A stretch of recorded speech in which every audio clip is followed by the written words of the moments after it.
Hey, good afternoon, parents and students. This is day 2 of podcast Tuesday, the 18th of February. Just kind of recap what happened today in class and give you an idea of what we worked on for writing this morning. We continued to work on making claims and providing support using text. Today we focused on A Bad Case of the Stripes with Camilla as the main character, and you can see this form here which every student has. If you look closely at it, they were making a claim about Camilla inside that blank box, and they were supporting it with evidence from the text, and down below is a rubric provided to all of the students so they can understand what the expectation is in terms of being able to create a claim and support that claim with support from the text. We have about 20 minutes to work on that. At this point, all students have turned that in and are finished, and they should be getting those graded back tomorrow, at which point we'll do the same thing with the ugly duckling. They'll make a claim about the ugly duckling and then support that claim about text. It's important to note that when they're making claims, they want to consider the entirety of the text, not just one specific place inside the text. The characters change throughout the text, and it's important that the students understand that and can identify when and where that happens. In reading, we also used A Bad Case of the Stripes. One thing we focus on is creating summaries that are short, concise, and to the point.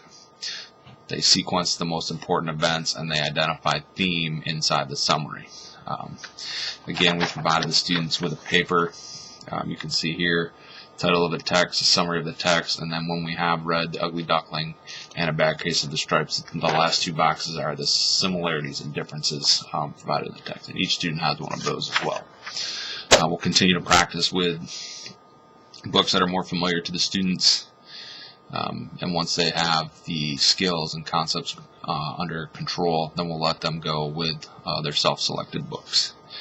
In math, we focused on multiplying fractions using two models. The first model is repeated addition, and the homework tonight is whole number times fraction, and they can represent that multiplication sentence using repeated addition, or they can multiply using the area model.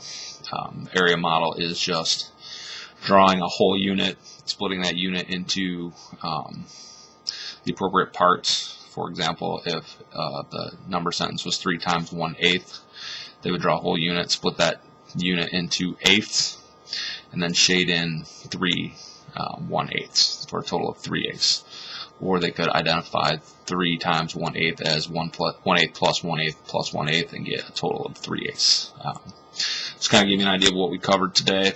We also got into math centers and review packets to help get ready for the end of grade tests, but also to make sure that students aren't losing touch with things we've covered earlier this year, which is more important, that they remember and continue to use the skills and strategies we talked about earlier in the year.